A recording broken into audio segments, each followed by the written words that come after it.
l'équipe, on se retrouve pour une nouvelle vidéo. Le jeune bonnet fou, il fait des phases là. Nouvelle vidéo, un peu pareil, style vlog que la dernière vidéo quand j'avais essayé d'enlever le GR et de la nettoyer. Je vous mettrai la petite fiche en haut à droite là, je crois que c'est ça.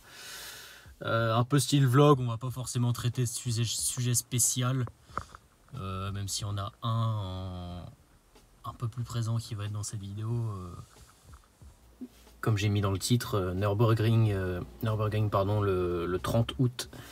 Je vais vous expliquer un peu l'objectif, en gros, ce que la voiture doit avoir le 30 août en termes de pièces. Faut que le 30 août j'arrive là-bas, je suis pas à stock quoi, sinon ça n'aurait aucun intérêt. Donc voilà, ça va être surtout ça le sujet principal de la vidéo. Après on va parler un peu des prochaines modifications qui en soi sont un peu dans le même sujet. Donc au final c'est un peu un gros sujet avec plein de petits à l'intérieur. Je sais pas si ça se dit mais c'est pas grave. Donc j'ai essayé un nouveau plan de GoPro. La GoPro elle est juste ici, je vous montrerai le plan. Je sais pas du tout si ça donne quelque chose de bien. J'ai même pas regardé le rendu, mais bon on verra si en vidéo c'est bien. Donc voilà, on va y aller. Donc voilà l'équipe, on est parti dans la jeune voiture folle frérot. On va commencer tout simplement le sujet. Nürburgring, putain, à chaque fois je bégaye. Le 30 août, qu'est-ce qu'il me faudra comme pièce en fait? Là, à l'heure d'aujourd'hui, il y a un jeune moucheron là. Merde! Je l'ai même pas mis KO. On va éviter de faire un accident à cause de ça. Quand il me saoule ce moustique de mort là. Je crois qu'il est parti. Quelle pièce il me faudrait pour le 30 août au Nordschleife en journée touriste du coup. Donc ouais, j'avais commencé à l'heure d'aujourd'hui, j'ai quoi comme pièce? J'ai des Dunlop Sport Max, pneus qui j'espère seront encore en bon état le 30 août. Si je fais pas trop le con avec, ils seront encore largement là, enfin, je l'espère. Car c'est quand même pas, c'est pas demain le 30 août, hein. On est fin décembre, je crois que demain c'est le nouvel an, je crois, non c'est après-demain, je sais plus. Donc ouais, c'est pas demain, donc normalement ils devront tenir, mais on sait jamais, j'ai même pas de recul sur la marque Dunlop, donc on verra bien. Mais en tout cas ça tient le pavé, mais d'une folie aberrante. Le moustique n'est toujours pas parti, ça m'en fout. Donc à l'heure d'aujourd'hui j'ai les Dunlop Sport Max, je me suis mis une petite paire de jantes, ce qui ne changera pas la performance, mais je tenais quand même à le dire. Filtre air green, j'ai mis un petit béquet, je vous montrerai tout à l'heure quand on fera un petit tour de la bagnole, cale de déport, et je crois que c'est tout, hein. J'ai pas fait beaucoup de choses parce que j'essaye d'économiser à côté, de rembourser de payer la bagnole en même temps. C'est compliqué. La vie n'est pas facile, et se faire plaisir parce que je m'achète un piquet, je m'achète ceci, je m'achète cela. Je me suis acheté également une barre anti-rapprochement, je la reçois bientôt. Donc je vous mettrai un petit screen dans la vidéo pour voir à quoi ça ressemble. C'est une barre anti-rapprochement en plus des autres, parce qu'il y en a déjà deux en fait qu'on voit pas trop. Je vous montrerai si j'y pense quand j'ouvre le moteur, qu'on voit pas trop les barres, mais ça sera une de plus, encore plus rigide. Mais sinon à l'heure d'aujourd'hui, ouais, j'ai que ça avec la barre anti-rapprochement que j'attends, mais c'est tout. Après, ce que je voudrais pour le 30 août, on va dire minimum, même si on se voit le 30 août, j'espère avoir le maximum de choses pour pas être ridicule.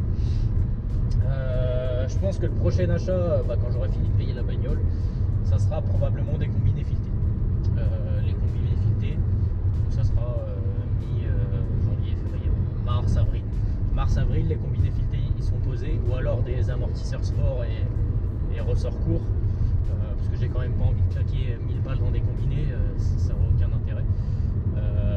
Je sais pas encore quelle marque je vais prendre. Au début je voulais taper sur du bien bas de gamme, du Redline ou du Blueline.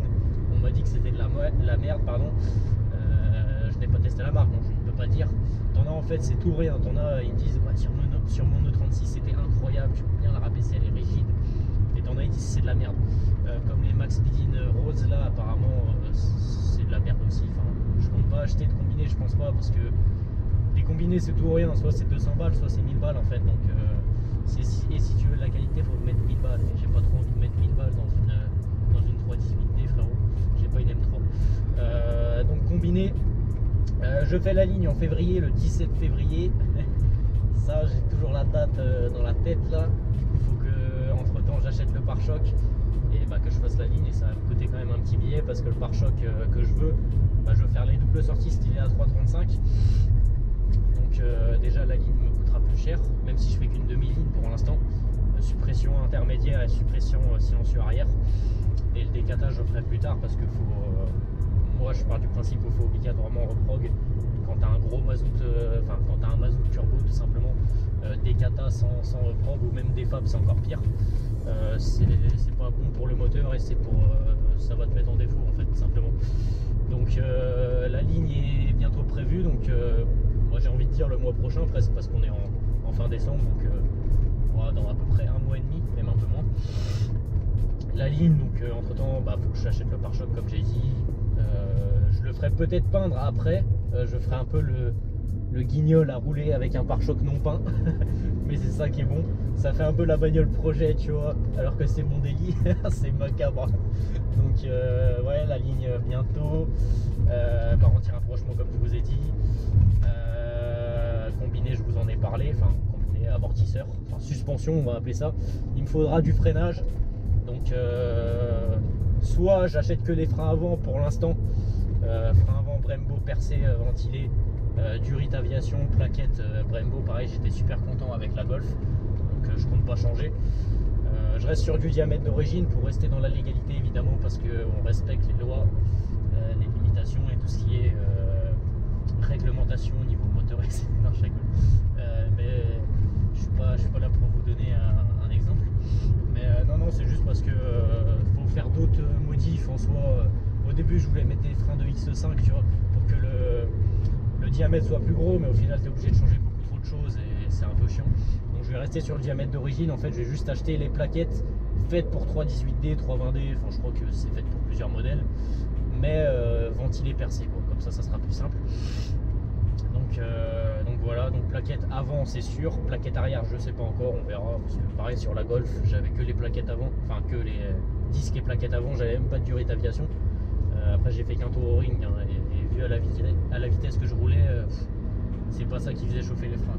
Mais sinon ça freinait du futur. Après ça pesait pas non plus une tonne 5, alors que cette voiture pèse une tonne 450 je crois. Enfin la Golf n'était pas légère non plus, hein. C'était quand même un 1,9 litre, donc en soi c'est presque la même cylindrée que celle-là, hein, sauf que moi j'ai un turbal. Hein. Celle-là c'est un 2 litres, turbo, donc ça pèse plus lourd c'est sûr. Mais c'est pas non plus, je crois la Golf elle faisait une tonne 350, tu vois, une connerie comme ça. C'était pas non plus un truc qui pesait rien, c'était pas une Saxo ou une 106. Hein. Mais ouais non, frein avant c'est sûr, Durit Aviation aussi ça va être sûr. Mais je pense que je vais quand même faire les 4 avant arrière, comme ça je prendrai toutes les Durit Aviation, je vous dirais tu fais tout. Liquide de frein pareil, j'en ai pas parlé, liquide de frein sport quoi, je sais plus c'est quoi les normes, je crois que c'est DOT 1, 2, 3, 4, 5. Je crois que c'est ça, hein. Si je dis une connerie dites-le moi en commentaire, mais moi je prendrais le DOT 5 ou 5.1, je sais plus, je crois qu'il y avait du liquide de frein Brembo en 5.1 qui n'était pas très cher non plus, mais en fait plus le DOT est élevé, plus je crois la longévité va être mieux. En gros je suis pas un pro par rapport au liquide de frein, donc je préfère pas trop m'avancer. Donc voilà, frein on a fait le tour, pneus je les ai déjà.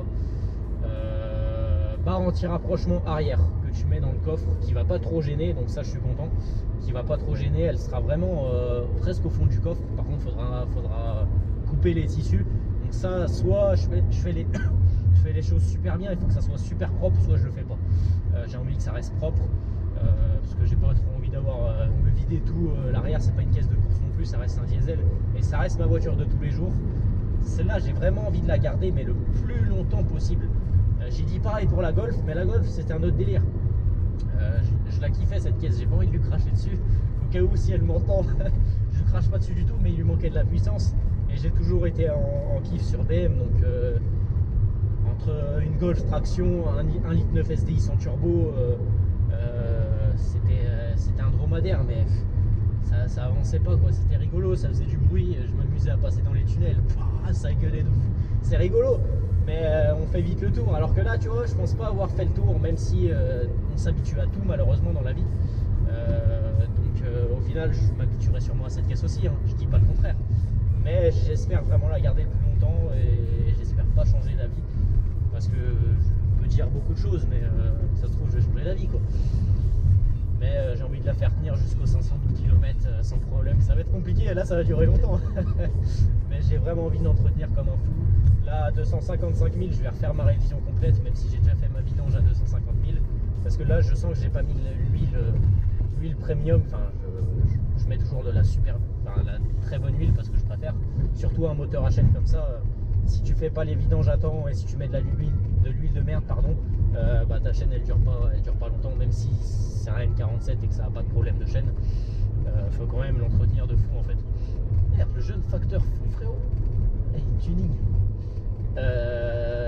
Ouais, là je suis en 530 man-haul, donc l'huile vraiment pas mid-gamme quoi, enfin vraiment pas haut de gamme et pas enfin même pas mid-gamme en fait, ça m'a coûté vraiment pas cher.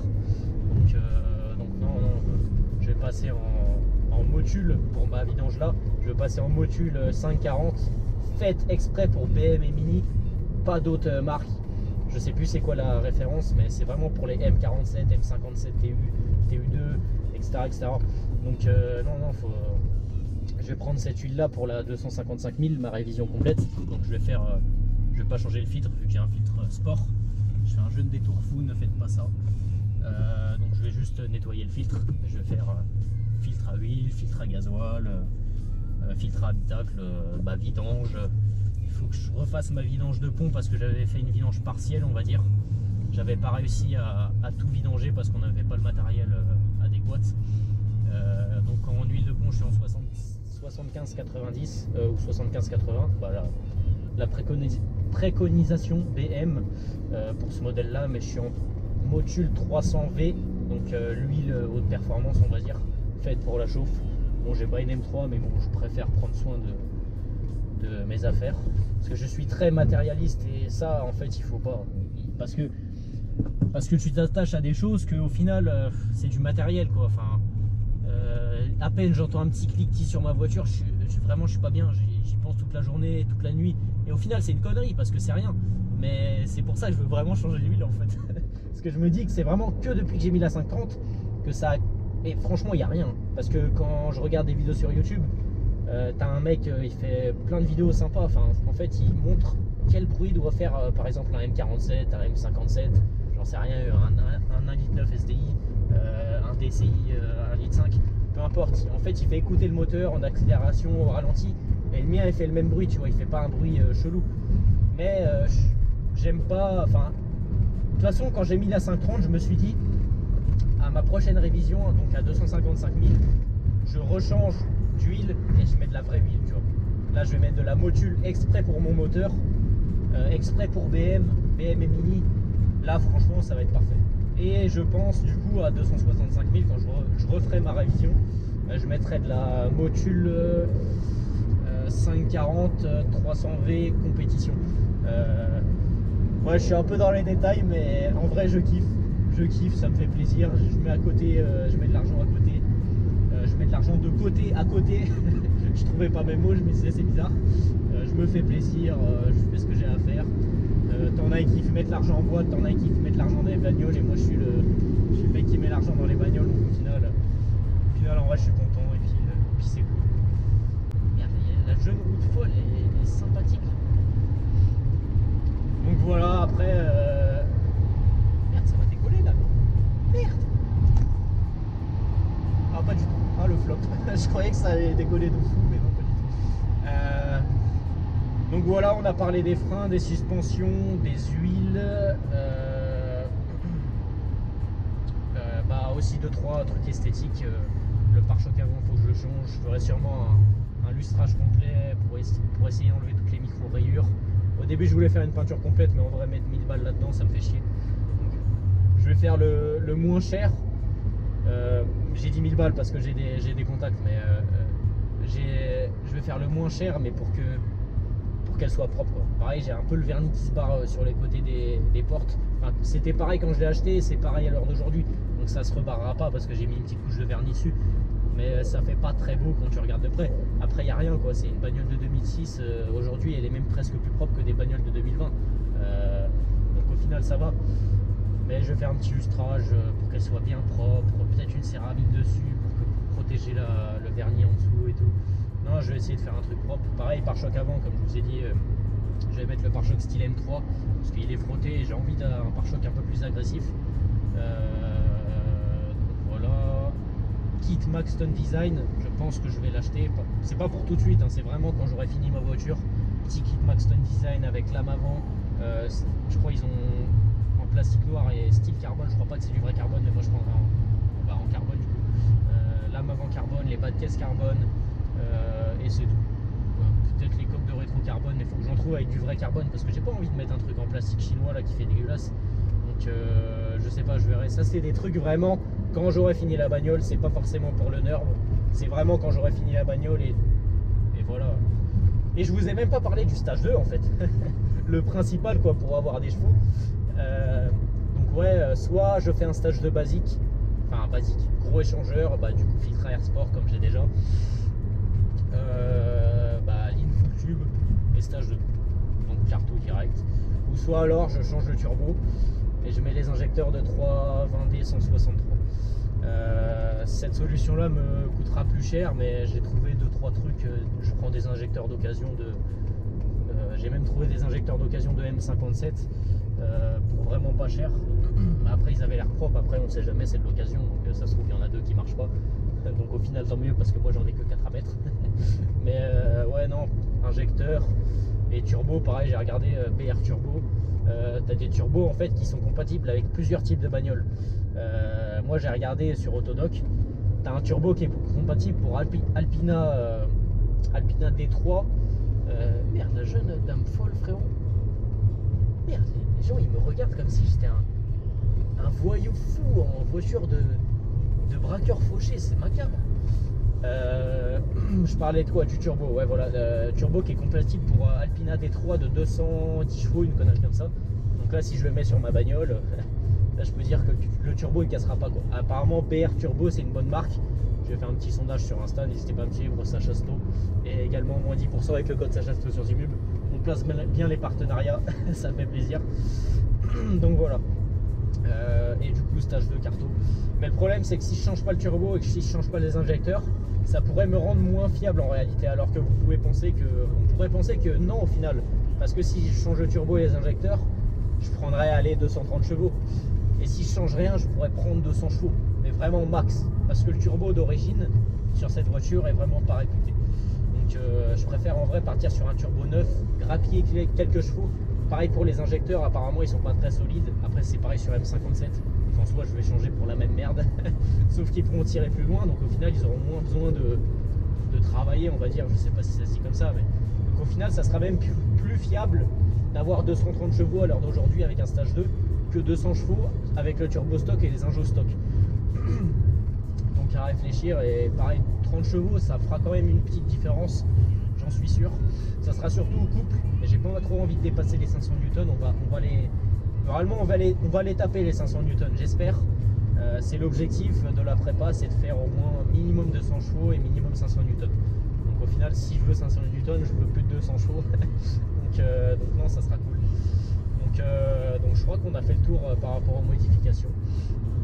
Donc modif esthétique, ouais, ça je vous ai pas dit, mais je veux aussi prendre des Angelize, ce qui est logique. Une BM sans Angelize n'est pas une BM. Carrément j'avais une Golf avec des Angelize, donc la BM va y passer frérot. Donc ouais, je crois que j'ai parlé de tout. Curie, frein, ouais, je vais pas changer quelque chose. Je voulais partir sur un embrayage renforcé parce que 500 Newton ça commence à causer. Mais j'ai regardé, tu as même des embrayages pareil qui sont compatibles pour plusieurs modèles de bagnole. Et tu avais des embrayages en fait Autodoc pareil qui étaient compatibles. J'ai plus de voix. À force de parler en vidéo, c'est. Ah merde! T'es compatible pour 330D ou 335D, je sais plus. Ou même 535, ouais, je sais plus, de 270 chevaux. Donc au final, le couple, les 500 Newton, elle les mange. Hein. D'origine, je crois, une 272 chevaux, ça doit avoir plus de 500 Newton. voire approcher les 600. Donc on est large. Et c'est un embrayage Satch, petit embrayage 250 balles. Satch, c'est une bonne marque. Au début, je voulais prendre l'embrayage renforcé de cette marque-là, mais au final, flemme. Mettre 400 balles dans un embrayage renforcé alors que tu prends au final un embrayage normal, ça fera exactement le même taf et ça sera même plus sympa à la conduite, parce qu'un embrayage renforcé, c'est pas non plus fluide de fou. Enfin, un embrayage 4 patins en tout cas. Donc voilà. Sinon, en vrai, l'auto d'origine, ça va se passer dans toutes les vidéos. Je vais accélérer un peu, je vais faire le jeune qui pose. L'auto d'origine, elle tient pas bien. Merde! Mais ce que je pourrais lui reprocher d'origine, c'est les freins en fait. C'est les freins qui sont pas endurants et qui sont voilés. Ils pourraient toucher une allocation, frérot. Merde, elle marche mieux que d'habitude, c'est quoi ce bordel? Par contre, les freins ils sont macabres. Les freins sont macabres. C'est vraiment une conduite. Ah, j'ai vraiment plus de voix, les gars. J'ai vraiment plus de voix. On va parler un peu moins fort. Parce qu'en fait, là. Ouais, mais j'ai vraiment plus de voix. Ah, les gars, c'est macabre. Je vais être obligé de prendre un Doliprane 1000. Alors que ça n'a aucun rapport. Je pense qu'on va s'arrêter là-bas. On va faire un petit tour de la bagnole. On va mettre un peu de chauffage. Mais ouais, on a fait le tour sur toutes les modifications que j'allais apporter niveau moteur, niveau châssis, etc. Je vais parler un peu moins fort parce que là j'ai clairement plus de voix. Je vais être obligé de prendre un Spasfron 3000 d'Isopine sans sucre là. Je sais, ça veut rien dire ce que je dis, mais bon, c'est pas grave. On va s'arrêter juste là avec son jeune qui a fou lui. Hop, on va s'arrêter là. Hop. On va se mettre comme ça sur le Teco. Hop, ça fera plaisir. Donc voilà l'équipe, on a la jeune voiture folle, pas de modification à part le béquet. Franchement, ça rajoute quelque chose. Ça lui fait quand même un petit cul quand même. Après c'est soft, hein. Ma bagnole elle serait blanche et le béquet il serait de la noire comme ça sortirait de fou. Bon, c'est du plastique de merde, hein. Je vous préviens, c'est pas du. Après ça fait le taf, hein. Qu'il soit en plastique ou en plastique dur ou en plastique mou, enfin encore c'est pas mou, hein. Ça revient exactement au même, ça rajoute aucun aéro. C'est juste de l'esthétique, hein. Non, ça rajoute un petit truc. Bah, quand je changerai le pare-choc, ça changera carrément tout. Là, les trous ils me saoulent quand même et le pare-choc est frotté, donc au final ça sera top. Que jante pareil, on n'a rien changé en fait. On n'a vraiment rien changé. Ouais, je vais vous montrer où ce que je vais mettre la barre anti-rapprochement. Même si je vous ai montré une capture d'écran, j'ai quand même envie de vous montrer IRL, on va dire. Pour que vous puissiez un peu visualiser le truc en fait. Hop, le moteur il est tout neuf. Mais moi tu me dis elle a 250 000, j'y crois pas. Franchement, et là j'ai enlevé carrément la mousse là pour gagner 20 chevaux. Non, c'est parce qu'en fait elle pendait, c'est dégueulasse. Et au final en vrai je m'en tape. C'est mieux comme ça. En fait la barre elle va se fixer ici. Pas besoin de souder, pas besoin de tout ça. Tu fixes la barre comme ça. Elle va revenir comme ça en fait. Donc non, franchement ça sera nickel. Elle passera au-dessus, j'espère pas que ça va vibrer en fait avec le cache moteur. Parce que vu que ça reste un mazout, ça vibre quand même pas mal. Et si ça vibre, j'enlève le cache moteur, c'est pas grave. Donc et en vrai j'ai eu un délire. Je me suis dit j'enlève le cache moteur, je fais un truc stylé, tu vas voir, t'as le GR supprimé, ça va être stylé. Ça va faire un truc clean. En fait, au final ça va être pareil, mais j'ai envie d'avoir un moteur, tu l'ouvres, même si c'est un 4 cylindres, tu l'ouvres, tu te dis ouais, il y a un truc, tu vois. Après au niveau de la maréchaussée, faut pas qu'ils ouvrent le capot, tu vois, mais parce qu'en vrai avec un cache moteur tu vois rien quoi. Si le GR est supprimé tu vois rien. Même en regardant tu peux pas, enfin tu peux voir un peu, mais voilà, pareil j'ai pensé à mettre un cône en fait, mais c'est une grosse galère, c'est super compliqué de prendre le truc, mettre le cône là. En fait il est tellement mal placé le filtre à air que c'est pas possible en fait. Quand j'ai la main, elle est blanche frérot, c'est merde, c'est une folie. Donc voilà, la barre elle se situera comme ça. Ça sera franchement nickel. On va fermer le capot. Les gens ils vont croire que je suis en panne, ils vont s'arrêter, ils vont. Alors j'ai lavé la voiture hier. C'est une folie clairement. C'est une folie, elle est déjà sale. Hier soir en plus, donc voilà. Niveau intérieur, j'ai clairement rien changé. Bon, elle est dégueulasse côté conducteur, mais côté passager, elle est neuve. À l'arrière, elle est neuve. Parce que de toute façon, il n'y a que moi qui monte presque. Donc voilà. Bah, quand elle sera rabaissée, ça sera quand même déjà beaucoup plus beau. Elle n'est pas très haute d'origine, mais parce que là en vrai je passe 3 doigts et demi, on va dire. Je passe 3 doigts et demi, donc au final, ouais, allez, même pas 3 en fait. Enfin 3, il y a une petite marge. Là j'aimerais vraiment envie que tu passes un doigt, mais tu vois, faut que ça soit vraiment super rigide, parce que sinon ça va frotter dans les ailes et j'ai pas trop envie de ça. Voilà, j'ai un peu tourné les roues, donc elle est un peu remontée, mais pareil, tu passes 3 doigts. Allez, 3 et demi du coup. Donc c'est surtout à l'arrière que c'est quand même un peu plus levé. Le cul il est un peu plus haut. Mais non, déjà quand il y aura le pare-choc M3, les 2 grosses sorties là, ça va être incroyable. En fait, aujourd'hui dans la vie je suis pas heureux parce que j'ai pas ma ligne. Mais là quand j'aurai les 2 grosses sorties là en diamètre 110 là mon gars, 110 en inox, ça va pas forcément gueuler parce qu'il y a encore le kata. Mais mon gars, ça va faire un jeune bruit de tracteur. C'est une folie. C'est une folie. J'ai pas pris les trous pour le radar de recul parce que je veux pas en mettre. En plus, je trouve ça moche. Rien qu'on voit les radars, tu vois, j'aime pas. Mais là, quand il y aura 2 grosses sorties là, Seigneur, ça va être super. Parce qu'au début, je voulais faire double sortie simple, mais c'est trop basique en fait. Le petit béquet, ça rajoute pareil un petit truc là. C'est une folie là. Pareil aussi, je voulais mettre. Ça, pareil, ça sera dans les petites modifs futures. Bon, ça s'est cassé sur toutes les bagnoles. Le machin pour le capuchon en carbone, ça peut être sympa. Vu que je vais faire 2-3 retouches carbone, si je peux mettre ça en carbone, ça peut être cool. Juste ça coûte 30 balles, c'est juste en fait la coque que tu mets au-dessus du capuchon en fait. Donc voilà. Par contre, ouais, c'est une folie qu'elle soit déjà dégueulasse alors que je l'ai lavé hier. Ça m'énerve. Pareil, il faut que je change le pare-brise parce que le jeune joint il commence vraiment à se. Oh, c'est une folie par contre là. Il commence vraiment à se faire la malle. Donc ouais, faut que je le change. Pareil pour les essuie-glaces. Ils sont. Je sais même pas comment on remarque un essuie-glace mort, mais ils sont finito en fait. Ils font tellement de bruit, ça m'insupporte et ils ressuient super mal. De toute façon, quand je changerai le pare-brise, je changerai les essuie-glaces, le joint. De toute façon, il n'y a pas le choix. Donc voilà, je crois qu'on a fait le tour. C'est ça que je vous disais par rapport au vernis. Après, il faut vraiment se rapprocher. En plus de ça, c'est en dessous le rétro. Donc au final, faut se pencher quoi. Donc voilà, je crois qu'on a fait le tour de la bagnole. On a fait le tour. Donc